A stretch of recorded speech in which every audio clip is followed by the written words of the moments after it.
नमस्कार विद्यार्थी मित्रांनो, स्वागत आहे तुमचं केमिस्ट्री बाय स्वामी सर या आपल्या यूट्यूब चॅनलमध्ये। मागील व्हिडिओमध्ये आपण पाहिलं होतं की कशा पद्धतीने रजिस्ट्रेशनपासून तुम्हाला स्पॉट राऊंडपर्यंत आपली कॅप राऊंड प्रोसेस कशी चालते त्याचे डिटेल्स दिलेले आहेत। व्हिडिओ अजूनही पाहिला नसेल तर नक्की तो व्हिडिओ पहा आणि त्याच्यानंतर आत्ताचा हा व्हिडिओ तो म्हणजे कॅप राऊंड प्रोसेससाठी 2026 साठी काय रूल्स असणार आहेत, कोणत्या नियमांच्या आधारे कॅप राऊंड प्रोसेस चालते। विद्यार्थी मित्रांनो, येत्या 4 दिवसामध्ये तुमची कॅप राऊंड प्रोसेस सुरू होत आहे, परंतु बऱ्याच विद्यार्थ्यांना अजून कॅप राऊंड प्रोसेस कशी चालते, त्याचे काय नियम आहेत हे माहितीच नसल्यामुळे चांगलं पर्सेंटाईल असताना देखील चांगलं कॉलेज मिळताना त्यांना अडथळा निर्माण होतोय किंवा ते चुकीच्या ठिकाणी चुकीच्या कॉलेजच्या याला ॲडमिशन घेत आहेत। सो हे जर होऊ द्यायचं नसेल तर तुम्हाला कॅप राऊंड प्रोसेसचे रूल्स माहिती असणं अत्यंत आवश्यक आहे। सो वेळ न घालवता आपण डायरेक्टली या प्रोसेसचे काय रूल्स आहेत ते बघूया मित्रांनो। आणि हा व्हिडिओ बघितल्यानंतर मला 100% खात्री आहे की निश्चितपणे तुम्हाला कॅप राऊंड प्रोसेसचं 100% गाईडलाईन मिळणार आहे आणि तुमच्या मनात जे कन्फ्युजन आहे, डाऊट्स आहेत ते सुद्धा क्लिअर होतील। जरी काही तुम्हाला शंका वाटत असेल तर कमेंटमध्ये मला नक्की सांगा, मी तुमच्या त्या शंका दूर करण्याचा 100% प्रयत्न करेन। चलो बघूया आपण रूल्स काय असतात। पहा, MHT CET 2026 साठी कॅप राऊंड प्रोसेससाठी काय रूल्स असणार आहेत। मॅक्स टू मॅक्स 95% जे रूल्स आहेत ते 25चे रूल्स कॅरी फॉरवर्ड केले जाणार आहेत। एखादा नवीन जर रूल आला तर तो CET सेलच्या नोटिफिकेशनमध्ये येणारच आहे आणि तो मी तुम्हाला सांगणारच आहे। पण सध्या तरी प्रोसेस नेमकी कशी चालते आणि टोटल काय रूल्स आहेत ते बघूया आपण। 3 गोष्टी इथं खूप महत्त्वाच्या आहेत। कॅप राऊंड प्रोसेसला जाताना ॲटो फ्रीज सिस्टीम असते, फ्रीज सिस्टीम असते आणि बेटरमेंट सिस्टीम असते।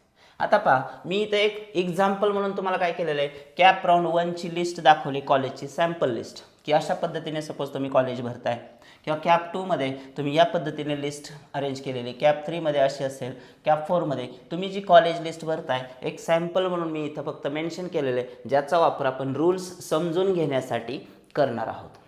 पहा मित्रांनो, कंप्लीट कॅप राऊंड प्रोसेस कशी चालते। पहिला जो कॅप राऊंड आहे ते तुमचं रजिस्ट्रेशन झालं, ॲप्लिकेशन केलं तुम्ही, त्याच्यानंतर डॉक्युमेंट व्हेरिफिकेशन केलं, प्रोविजनल मेरिट लिस्ट येते, प्रोविजनल मेरिट लिस्टमध्ये जे चेंजेस असतात त्याच्यानुसार बदल होऊन फायनल मेरिट लिस्ट लागते आणि फायनल मेरिट लिस्ट लागल्यानंतर तुम्हाला ते डिक्लेअर करतात की तुमचा रँक हा आहे आणि त्याच्यानंतर कॅप राऊंड प्रोसेस सुरू होते। म्हणजे अजून साधारणतः कॅप राऊंड प्रोसेस सुरू होण्यासाठी आपल्याकडे 20 ते 25 दिवसाचा कालावधी बाकी आहे, कारण तुमची पहिली जी प्रायर प्रोसेस आहे, जे मी मागील व्हिडिओमध्ये सांगितलेलं आहे, डॉक्युमेंट व्हेरिफिकेशन असेल, FC सेंटरला जाणं असेल, त्यांच्याकडून ते व्हेरीफाईड करून घेणं असेल, ह्या सगळ्या प्रोसेसला 15-20 दिवस जातातच। सो त्याच्यानंतर कॅप राऊंड 1 चालू होईल। आता कॅप राऊंड 1 कसं चालतो पहा, तुम्ही जे काय ऑप्शन फॉर्म भरलेला आहे, प्रेफरन्स लिस्ट कॉलेजची दिलेली आहे कॅप राऊंड 1मध्ये। फॉर एक्झाम्पल मी तुम्हाला आत्ता दाखवलं की सपोज तुम्ही कॅप राऊंड 1साठी ही लिस्ट तुम्ही तयार केलेली, 1 नंबरला COIP दिलं आहे, 2 नंबरला VCT आहे, जे काय असेल, किंवा 1 नंबरला COIP कम्प्युटर सायन्स दिलं आहे, 2 नंबरला COIP IT दिलं आहे, 3 नंबरला COIP मेकॅनिकल दिलं आहे, अशी पण तुमची लिस्ट असू शकते। एकाच कॉलेजच्या वेगवेगळ्या ब्रँच तुम्ही सलग सिक्वेन्सने देऊ शकता। नियर अबाउट 300 कॉलेजेस तुम्ही म्हणजेच भरू शकताय त्या ठिकाणी। सो आता पहा, ही एक लिस्ट आहे जी तुम्ही अरेंज केलेली, हा सिक्वेन्स आहे। सपोज होतं काय की कॅप राऊंड प्रोसेसमध्ये कॅप राऊंड 1मध्ये ॲटो फ्रीज क्रायटेरिया काय आहे तो समजून घ्या। Top 1 college in the college preference list. ज्यावेळी तुम्ही लिस्ट भरलेली मित्रांनो, ह्या लिस्टमध्ये जो तुमचा COIPचा ऑप्शन आहे आणि तुम्ही तिथं कम्प्युटर सायन्स दिलेलं आहे, सपोज तुमचं पर्सेंटाईल 99.90 समथिंग आहे, तुम्हाला जर पर्सेंटाईलनुसार पहिलंच कॉलेज मिळत असेल तर ते ॲटो फ्रीज केलं जाणार आणि जर तुम्हाला पहिलंच कॉलेज मिळालं कॅप राऊंड 1ला तुमच्या प्रेफरन्स लिस्टमधलं तर ते ॲटो फ्रीज होतं। ॲटो फ्रीज होतं याचा अर्थ तुम्हाला आता पुढच्या कॅप राऊंड प्रोसेसमध्ये जाता येत नाही। तुम्हाला CET सेलनेच ते कॉलेज देऊन टाकलेलं आहे, तुमच्याकडे फक्त एकच पर्याय असतो, सीट ॲक्सेप्टन्स फीस देणे आणि जाऊन त्या कॉलेजला ॲडमिशन घेणे। तुम्हाला directly go and confirm the admission in the college, याच्याशिवाय दुसरा मार्ग राहत नाही। कॅप राऊंड 1चा रूल आहे, पहिलं जे कॉलेज आहे, 1 नंबरचं जे कॉलेज आहे ते तुम्हाला काय करतात, ते ॲटो फ्रीज करून देतात 1 नंबरचं। आता दुसरी जी सिस्टीम आहे, समजा तुम्हाला 1 नंबरचं कॉलेज नाही मिळालं, फॉर एक्झाम्पल तुम्हाला पहिल्या याच्यामध्ये समजा 4 नंबरचं कॉलेज मिळालं, हे कॉलेज मिळालं सपोज तुम्हाला 4 नंबरचं कॉलेज अलॉट झालं कॅप 1 मध्ये.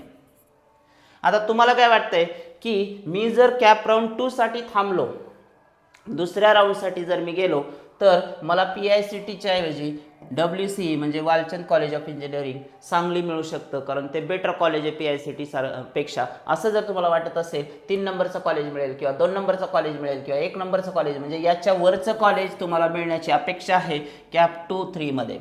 त्यामुळं तुम्ही त्या कॉलेजला न जाता, PICTला ॲडमिशन न घेता तुम्हाला काय करता येईल की पुढच्या राऊंडला पण जाता येईल. पण एक लक्षात घ्या, PICT जे कॉलेज तुम्हाला मिळालेलं आहे, आता हे जे कॉलेज मिळालेलं आहे हे कॉलेज जर तुम्हाला सोडायचं नसेल मित्रांनो, हे कॉलेज समजा कॅप 2 मध्ये तुम्हाला जर बेटरमेंट नाही मिळालं, तुम्हाला हेच कॉलेज हवं असेल तर तुम्ही काय करायचं, याला फ्रीज करायचं आहे. फ्रीज करणं म्हणजे काय, तर तुम्हाला त्या ठिकाणी 1000 रुपये फीस भरायचे आणि ते कॉलेज फ्रीज करून टाकायचं आहे तुमच्या रजिस्ट्रेशन ID ला जाऊन. कॅप राऊंड 1 मध्ये ॲटो फ्रीज झालं तर पर्यायच नाही. पण जर तुम्हाला 4 नंबरचं 5 नंबरचं कॉलेज मिळालंय आणि तुम्हाला वाटतं कॅप 2ला आपल्याला याच्यापेक्षा चांगलं मिळेल, तर 1000 रुपये फीस भरा, त्या कॉलेजला फ्रीज करा आणि तुम्ही कॅप राऊंड 2ला जाऊ शकता. येते लक्षात? ओके. आता बेटरमेंट काय आहे तेच मी तुम्हाला सांगेल. पे RS 1000 सीट ॲक्सेप्टन्स फीस. तुम्हाला फ्रीज करताना पण सीट ॲक्सेप्टन्स फीस भरायची आहे आणि बेटरमेंट म्हणजे तुम्हाला दुसऱ्या राऊंडला चांगलं कॉलेज मिळण्याची अपेक्षा आहे, म्हणून तुम्ही पुढे जाऊ शकता. येते लक्षात? आणि तिसरी एक गोष्ट असू शकते की तुम्हाला पहिल्या राऊंडमध्ये कुठलंच कॉलेज नाही मिळणार. कुठलंच कॉलेज नाही मिळालं तर सरळ सरळ तुम्ही कॅप राऊंड 2ला जाणार आहात. एक तर बेटरमेंट करून जाणार आहेत किंवा कॉलेज नाही मिळाल्यावर जाणार आहेत. म्हणजे 2 गोष्टी आहेत. तुम्हाला जर कॉलेज मिळालंय ते फ्रीज करून पुढच्या राऊंडला जायचे तर ही एक मेथड झाली, ज्याला आपण बेटरमेंट म्हणतो. असं आहे ना, 1000 रुपये फीस भरून. आणि एक असं होऊ शकतं, तिसरी शक्यता, ॲटो फ्रीज किंवा नॉट अलॉटेड एनी कॉलेज. तिसरी शक्यता अशी आहे की पहिल्या कॅप राऊंडमध्ये तुम्हाला एकही कॉलेज मिळणार नाही, त्यावेळी सुद्धा तुम्हाला कॅप राऊंड 2ला डायरेक्टली जाता येतं. कॉलेजच मिळालं नाही तर फीस भरण्याचा काही संबंधच नाही. म्हणजे बेटरमेंट काय आहे नीट समजून घ्या. तुम्हाला मिळालेलं कॉलेज ते पण जाऊ द्यायचं नाही आणि त्याच्यापेक्षा बेटर कॉलेज मिळण्याची अपेक्षा आहे, म्हणून तुम्ही कॅप राऊंड 2ला जाताय तर ह्या कॉलेजला फ्रीज करून तुम्हाला पुढं जायचं आहे 1000 रुपये भरून. सर मी जर 1000 रुपये नाही भरले आणि डायरेक्टली कॅप राऊंड 2 साठी गेलो, काय होऊ शकतं सांगतो. तुमचं जे कॉलेज फर्स्ट राऊंडला मिळालंय, आता पहा हे जे कॉलेज मिळालंय, तुम्ही जर हे फ्रीज नाही केलं, कदाचित असं होऊ शकतंय त्याच्या खालचं कॉलेज तुम्हाला, त्याच्या खालचं पण कॉलेज मिळू शकतं, काही सांगता येत नाही. मग हे कॉलेज तुमच्या हातातून जाणार. म्हणून तुम्ही बेटरमेंट करताना 1000 रुपये फीस भरून कॅप राऊंड 2ला गेलेलं कधीही चांगलं. तुम्ही जर 1000 रुपये फीस न भरता कॅप 2ला गेले तर तुमचा पहिलं जे कॉलेज मिळालेलं आहे इथं PICT जे कॉलेज होतं ते कॉलेज तुम्हाला कॅप 2ला अलॉट केलं जातं. ते तसंच ठेवतात. नवीन जर वरचं कॉलेज नाही मिळालं, 1, 2, 3 मधलं, हे 4 नंबर आहे, 1, 2, 3 मधलं कॉलेज नाही मिळालं तर कॅप 2 मध्ये तुम्हाला PICT ते देऊन टाकतात. परत एकदा तेच कॉलेज येतं. म्हणजे तुम्ही त्या कॉलेजला फ्रीज केलं, त्यामुळे ते दुसऱ्या मुलाला तुमची सीट दिली गेली नाही. 1000 रुपयाचा आपला फायदा तो आहे. पण जर तुम्ही डायरेक्टली पैसे न भरता पुढे गेलात तर ह्या कंडिशन सारखं गेलात, कॉलेज मिळालं नाही, आपण कॅप 2ला गेलो, तसंच इथं पण होणार. तुम्ही या कॉलेजला पकडून नाही ठेवलं, 1000 रुपये नाही भरले तर तुम्ही कॅप 2ला तुम्हाला त्याच्यापेक्षा बत्तर पण हालत होऊ शकते. त्यामुळं फ्रीज करण्याचा क्रायटेरिया अजिबात विसरायचा नाही. Let's move on. आता आपण कॅप 2 मध्ये गेलो. पहा कॅप राऊंड 2 आहे. कॅप राऊंड 2चा ॲटो फ्रीज क्रायटेरिया काय, top 3 colleges in the college preference list. Auto freeze किती कॉलेजेससाठी आहे मित्रांनो? 3 कॉलेजेससाठी. कॅप राऊंड 1ला किती होतं? पहिलं कॉलेज. पण कॅप राऊंड 2ला काय आहे, तर परत एकदा मी येतो. कॅप राऊंड 2ला ॲटो फ्रीज क्रायटेरिया हा 3 कॉलेजेसचा आहे. 1, 2, 3 फॉर एक्झाम्पल म्हणतोय मी. तर हे 3 कॉलेजेस तुम्हाला CET सेलकडून पहिले कोणते पण 3 कॉलेज असू द्या, कॅप राऊंड 2ला ॲटो फ्रीज करतात. ते जसं कॅप राऊंड 1ला पहिलं एक कॉलेज ॲटो फ्रीज केलंय, तसं कॅप राऊंड 2ला पहिले 3 कॉलेज ते ॲटो फ्रीज करून टाकतात. म्हणजे तुमच्या प्रेफरन्स लिस्टमध्ये पहिल्या 3 पैकी कोणतंही कॉलेज मिळालं तरी ते तुम्हाला घेणं मस्ट आहे. फीस भरायची, त्या कॉलेजला जायचं, ॲडमिशन घेऊन टाकायचं. याला आपण म्हणतो ॲटो फ्रीज. म्हणजेच CET सेलने तुम्हाला पहिल्या 3 कॉलेजला ॲटो फ्रीज क्रायटेरिया कॅप 2ला दिला. कळलं. गो and confirm admission in the college. पहिल्या 3 पैकी कॅप 2ला. आता समजा तुम्हाला पहिल्या 3 मधलं नाही मिळालं, 6 नंबरचं मिळालंय, 8 नंबरचं मिळालंय, 4 नंबरचं मिळालंय, तर ते ॲटो फ्रीज नाही. ते जे कॉलेज मिळाले ते तुमच्या इच्छेनुसार. समजा कॅप 2ला तुम्हाला तुमच्या इच्छित कॉलेज मिळालं, फीस भरा, कॉलेज ॲक्सेप्टन्स फीस, जावा ॲडमिशन घ्या. नसेल, तुम्हाला वाटतंय मला अजून बेटरमेंट करायचं आहे, मला कॅप 3ला जायचं आहे, याच्यापेक्षा आणखी वरचं कॉलेज मिळू शकतंय, तर परत एकदा तोच क्रायटेरिया आहे. आता पहा, पहिल्या राऊंडला जर तुम्ही बेटरमेंट फीस भरलेली असेल, तुम्ही कॅप 2ला आलाय, कॅप 2ला तुम्ही समाधानी नाही, तर आता दुसऱ्यांदा फीस भरायची गरज नाही. बेटरमेंट फीस फक्त एकदा भरायची आहे तुम्हाला. एकदा 1000 रुपये भरले की तुम्ही बेटरमेंट करू शकता. तुम्हाला दुसऱ्या राऊंडचं पण कॉलेज नाही आवडलं तर तुम्ही ते डबल फ्रीज करायची गरज नाही. इथंच समजा तुमचं दुसऱ्या राऊंडला पण PICT असंच राहिलं आणि तुम्हाला हे नको आहे, तर तुम्ही कॅप राऊंड 2, आता इथे 1 मिनिट थोडंसं फास्ट गेलो आपण. कॅप राऊंड 2 मध्ये पहा, टॉप 3 कॉलेजेस जर मिळालं तर जायचं, ॲडमिशन घ्यायचं आहे. समजा तुम्हाला PICT आहे तसंच कॉलेज राहिलं तुमचं, कॅप राऊंड 2 मध्ये आहे तसंच कॉलेज राहिलं. आता तुम्ही ऑलरेडी ह्याचे 1000 रुपये भरलेत, तुम्हाला अजून वाटतंय कॅप 3 मध्ये मला वरचं कॉलेज मिळेल, वरचं मी वालचंद सांगली लिहिलंय आणि मला वरचं कॉलेज आणखी भारी वाटतंय, मला कॉलेज 3 नंबरचं मिळू शकतं, हे 4 नंबरचं आहे, तर तुम्हाला ऑलरेडी ह्याची फीस भरली आहे, तुम्हाला डबल फीस भरायची गरज नाही. सरळ बेटरमेंट करायचं, कॅप 3ला जायचं.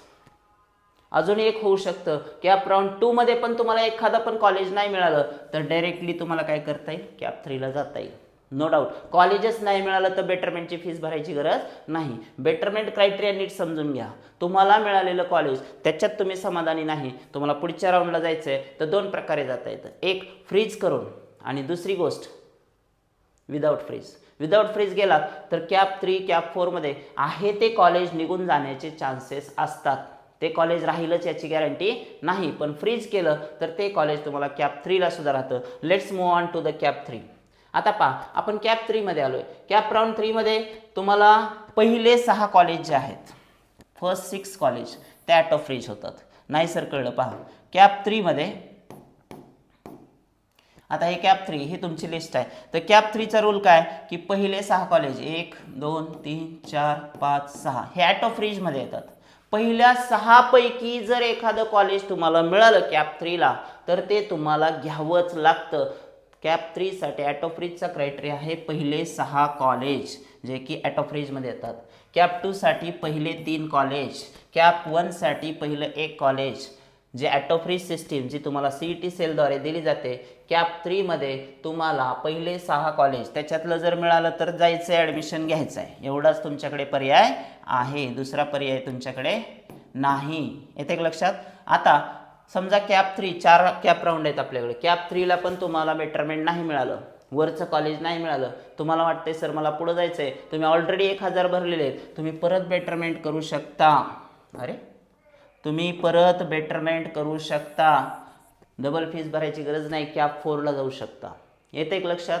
सो कॅप 4ला तुम्हाला परत एकदा जाता येईल आणि तुमचं बेटरमेंट जे आहे त्याचा चान्स तुम्ही घेऊ शकता. कॅप 3ला पण एखादा पण कॉलेज नाही मिळालं तर कॅप 4ला तरी पण जाऊ शकता. सो हा आहे auto freeze criteria for cap 3. पहिले 6 कॉलेज ॲटो फ्रीज असतात. आता राहिला आपल्याकडे एकच चौथा राऊंड ज्याला आपण कॅप राऊंड 4 म्हणूयात. कॅप राऊंड 4 मध्ये आलात मित्रांनो. आता पहा, ॲटो फ्रीजचा क्रायटेरिया काय आहे तुम्ही बघा. Which ever college is allotted.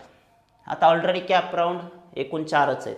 चौथ्या राऊंडला आलात तुम्ही, तुम्हाला जे कुठलं कॉलेज मिळेल कोणतं पण तुमच्या लिस्टमधलं ते घ्यावंच लागेल. Go and confirm admission to the college.